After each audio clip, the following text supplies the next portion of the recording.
as we begin our message today, our message affirmation is forgiveness is God's grace manifested. Forgiveness and gratitude go so hand in hand, and a lot of times we don't necessarily see the link, but it's there. And we know that everything that we do, any mistake we made, any slight fumbling we have, we're always forgiven by the Divine One. There's never a time that we are outside of the grace of God, no matter what we're doing. Last year sometime, there was a woman who was coming relatively frequently to church, and she had some concerns about our opening affirmation, that I am perfect, spiritual, and divine. And her concern was that, she's done some things in her life, and so she's not perfect. And I tried to explain to her that we're always perfect. We may do imperfect things, but that doesn't take away from the fact that we're perfect.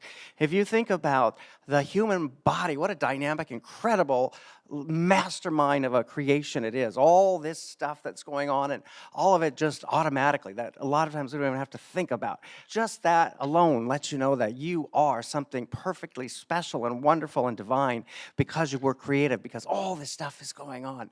And so we are indeed perfect in everything that we do. And one way to get ourselves closer to this, and one thing that I often come across people that get so hung up on, is the issue of forgiveness. And while you may think in your present life, in your present mindset, there's nothing that is upsetting you or you've let go of things, and yet if you think about it, there are possibly things in the past, there are things we as human beings that we hold on to for so long, and we don't let them go. From the early days, there was this wonderful little writing from Charles Fillmore, and he called it the sure remedy, the absolute remedy for everything. And so this sure remedy that Charles Fillmore suggests for us to do is to take time every night, and he suggests 30 minutes, which can be a long time, whatever period of time that you have that you feel that you can devote to this, and begin thinking of anything that has happened to you in your life that you haven't let go of yet, and forgive it and love it and let it go. And let it go. Because we know, and we read a lot in the scriptures, and a big part of unity is that divine love adjusts everything. It adjusts everything. And when we are holding on to these old grudges or these old angers or these old upsets, we are doing ourselves no favors because we're blocking the flow of good.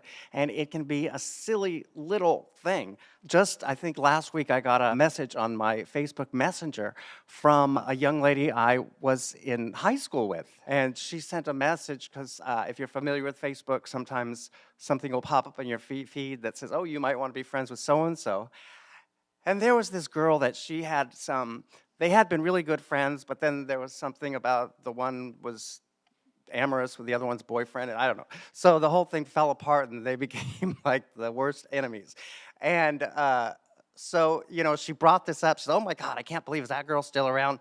And I just thought, my goodness, that has been like, I'm going to be dating myself here, but that has been at least 30 years. And, you and that guy parted ways, many years ago. It's not even a part of your reality anymore. Why are you still holding on to that? And it's just so silly, some of the things that we hold on to, and it is really blocking so much of our good, so much of our flow. I had a challenge, as I mentioned, I have a secular job outside of the church, and I run a small business, and a payroll company that I was using was deducting our federal deposits, but they weren't putting the money to the government. I had originally hired this lawyer to write and see and what options were available to me, because the IRS doesn't care that you made the payments in good faith; they still want their money. But I realized that it would cost me a lot in the toll of the upset and the anxiety, and it was better just to let go of it. Let go of it. This person, for whatever reason, made these mistakes, and this money is gone, and we try to say in life so much, it's only money, but we know that, that money is the product of our hard labor, and it's a necessary thing for our housing and for our food and for our comfort, and so it's a necessary thing, even though we like to dismiss the validity of it. In New Thought, we actually do say it's okay to like money and to acknowledge that. A lot of faith traditions tell us not to think about, the dollar. But in Unity, we know that it's not just that dollar for the dollar's sake. It's for what it can do for you. It allows you to live comfortably, to know that the heat is going to come on and the lights are going to come on when you flip the switch and all those things. The point is that, knowing that that would just be something that would just so clog me up, I just said, you know what, never mind. Because, I didn't hold on to that anger and that upset and that angst and all that lack of forgivingness, because there's really no point to it. So I'm sure if we all think back, maybe we have things happening today, but also maybe, 10, 20, 30 years ago, something happened. Aunt Janice commented on the taste of your apple pie, that it wasn't good enough. And, it's so funny that we store these little things away and we don't let them go. And there's so much that we need to let go of. I am always astounded at the comment that I hear from people that, oh, that's just unforgivable. I'll never forgive that person. And, the reality is, in so many circumstances, situations, that person doesn't really care. It's not going to change that person's life, whether you forgive them or not. But it is going to change your life, because you're the one who is walking around with that. You're the one who is blocking your own good, and you're walking around with this almost poison venom in your system. And really, you just need to let go. And so this wonderful, sure remedy by Charles Fillmore is so great that you just sit every night, take a few minutes, even if you can't devote a whole 30 minutes, because I know life is busy and we all have so many things to do, but just sit and in the quiet, think of all the things and all the slights that you might be holding on to. And for some people, it may take a long time to go through and remember everything that you might be holding on to, because a lot of that gets buried in our subconscious. We're not even really always aware of the upset or the anger or the ill will that we're holding towards somebody until we just start thinking to release it and let love be everything.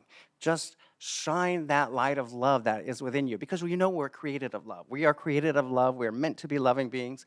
We know that God loves us unconditionally, eternally.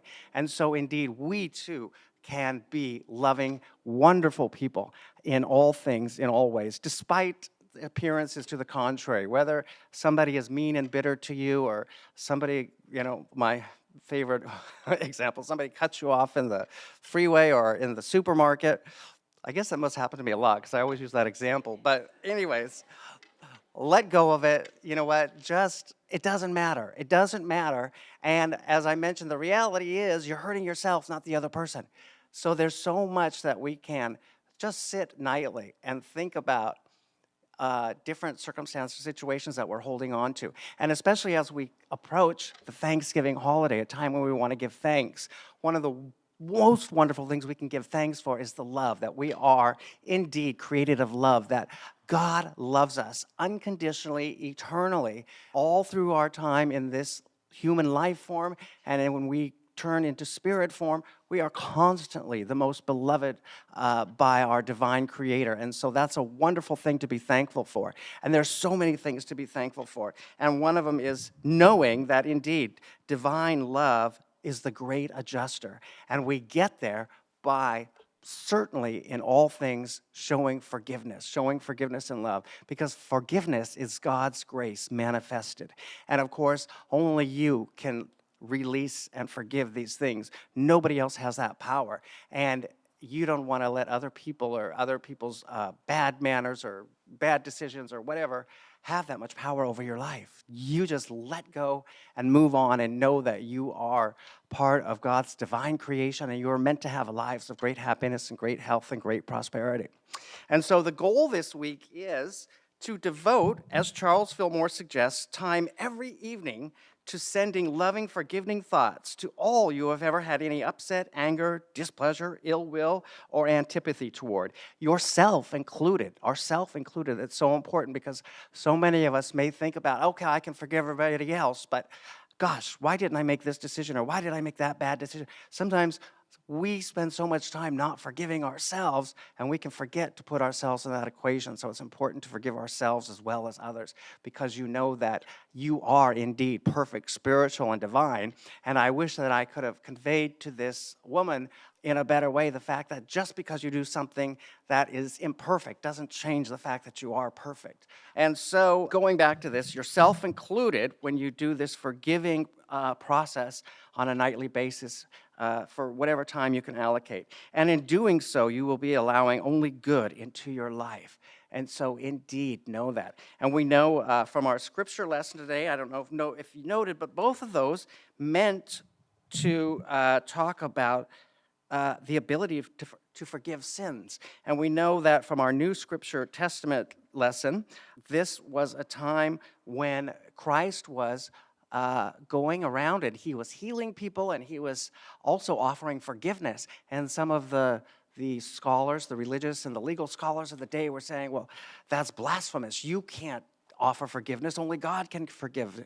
And he said, no, we were told, we read the words of Christ, that ye may know that you, the Son of Man, we're all sons of man, we're all sons of our divine Creator, we have the power on earth to forgive sins. We do, and we know that Christ has told us that all things that I've done, you will do and more. So certainly forgiveness is on that list, and you do have the ability to forgive everyone and everything that's ever happened in your life. Let it go and enjoy the blessings and the wonderful, wonderful prosperity and healing and perfect and divine relationships that your Creator has created you to enjoy. And the good news is that letting go and forgiving will not only lighten you on your journey down the path in life, you will also break down any barriers to good that is waiting to come into your life.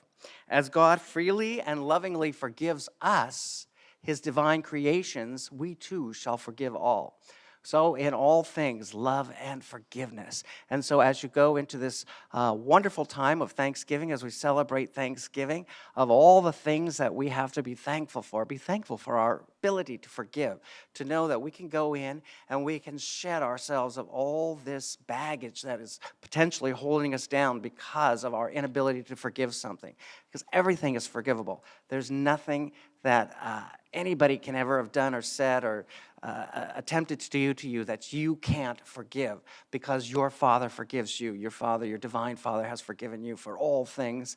And if your divine Creator can do it, then so can you, as Christ told us. All right, I'd like to invite you to join me in prayer. Eternal and loving God, we thank you so much for the blessings that you bestow upon us each and every day. We thank you for this wonderful ability to forgive, to let go, and to let love be the only thing filling our hearts. We thank you, Lord, for allowing us to reach out and know that this love is there for us, and it is love that we need only project in all circumstances, in all situations, to indeed enjoy these lives that you have intended for us of great happiness and great health, great prosperity, and great loving and fulfilling relationships. We thank you, O Blessed One, in the name of faith, hope, and love. Amen.